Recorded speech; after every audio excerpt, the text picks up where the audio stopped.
Hello, I want to read something to you today from Nehemiah.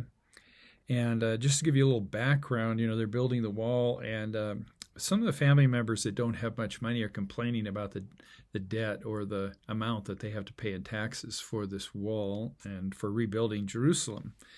And it's from Nehemiah 5, starting with verse 4.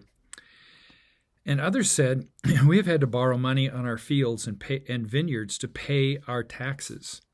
We belong to the same family as those who are wealthy, and our children are just like theirs, yet we must sell our children into slavery just to get enough money to live.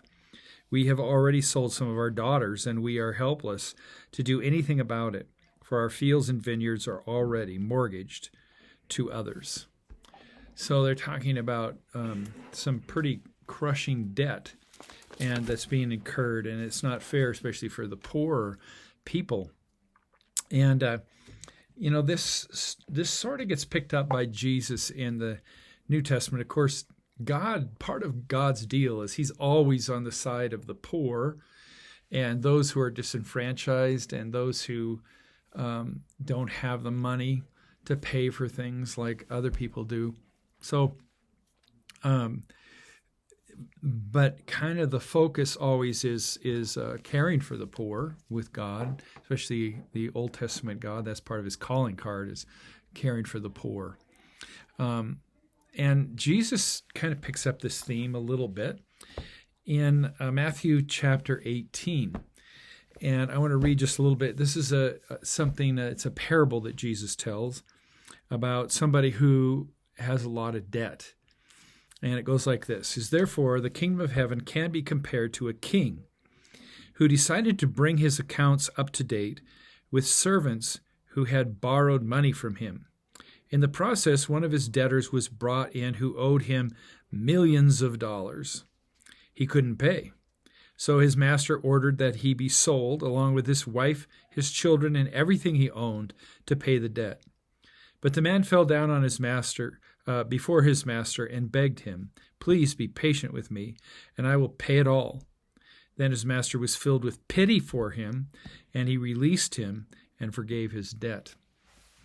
So, this is a parable by a guy who owed a lot of money. Now, if you know the rest of this story, what happens next is he goes out and finds somebody just owes him like $1,000, and he throws him into jail. This guy didn't learn anything from the forgiveness was given to him. And there is the key right there.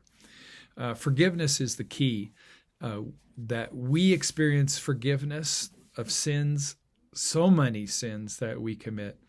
And therefore, God is asking us to forgive others, both that sin against us and also maybe people that owe us a lot.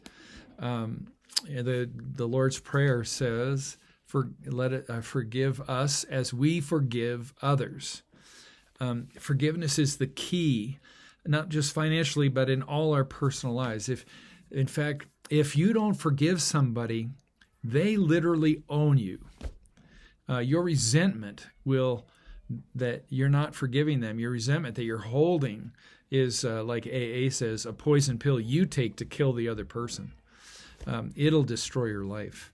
And when you forgive and let go, it opens up your life to amazing things. So I guess that's the message for today, is forgiveness. We're talking about forgiveness of debt in this Old Testament passage, but Jesus is talking about forgiveness of that others do against us. And we can forgive because, especially when we understand, we will probably forgive to the level of our understanding of how much we have been forgiven by God.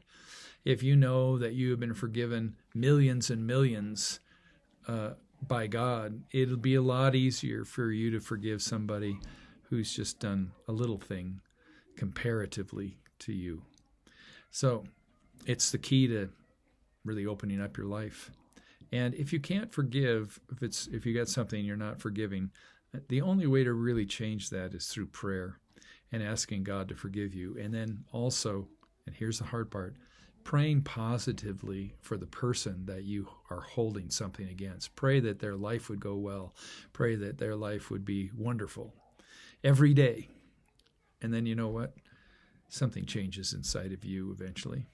Well, God bless. Have a great day. We'll see you next Monday, and hopefully we'll see you either at church or online this week. We have services at 8:30 and 10.